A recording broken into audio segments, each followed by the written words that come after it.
In this video, we're going to talk about solutions. So first of all, what exactly are solutions? Solutions are simply homogeneous mixtures. So if you think about what a mixture is, you might have learned about mixtures previously.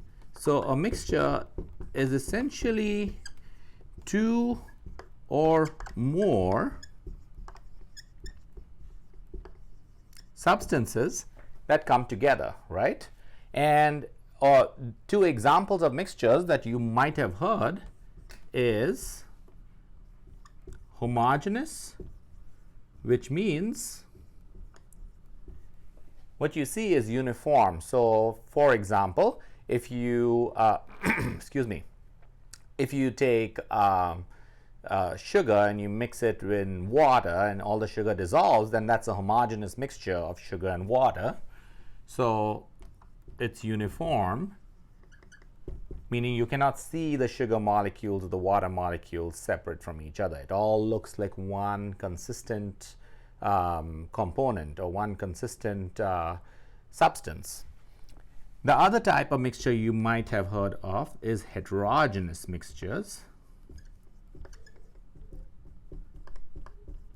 So one example would be if you take salt and pepper and you mix them together, you can see the little black particles of the pepper and the little white particles of the salt.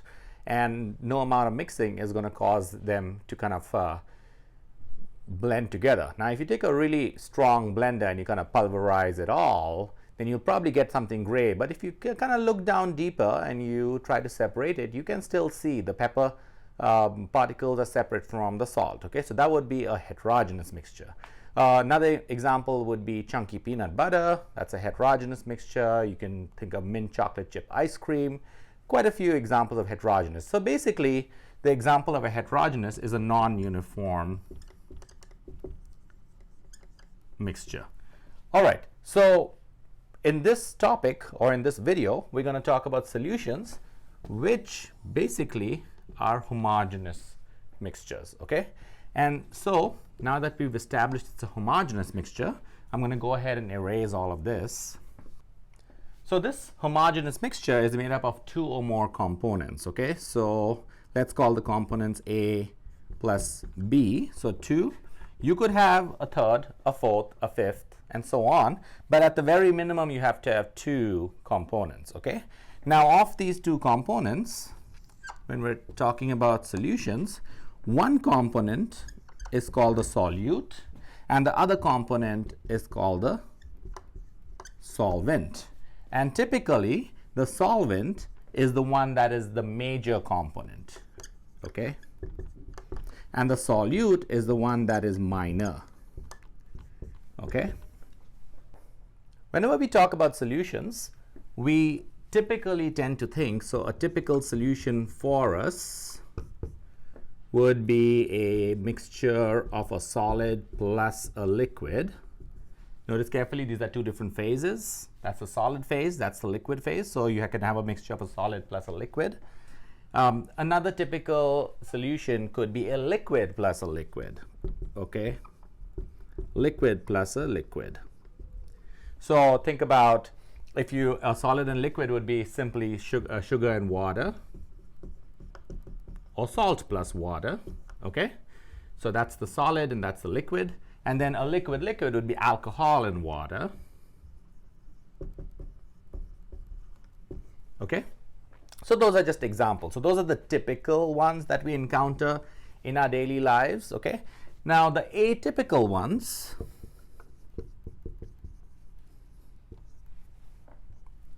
the atypical solutions are going to be solid plus solid. So you can have both of them being solids.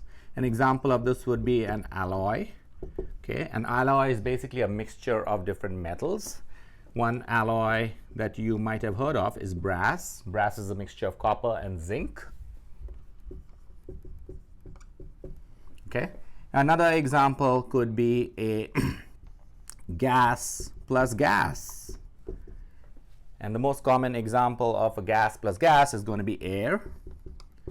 Now there's many different gases present in air, but the two major components are oxygen and nitrogen. Okay, And then another example would be a solid plus a gas.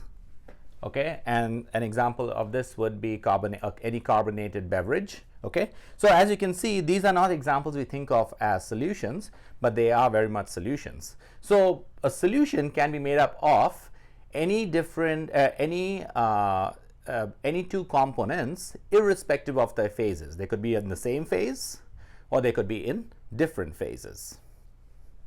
Let's talk about the concept of solubility. Okay, so solubility is nothing but the extent to which one component dissolves in another.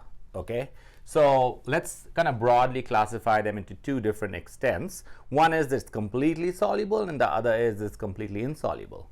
Okay, so the two options we will explore out here is, let's call it soluble, and the other extreme is insoluble.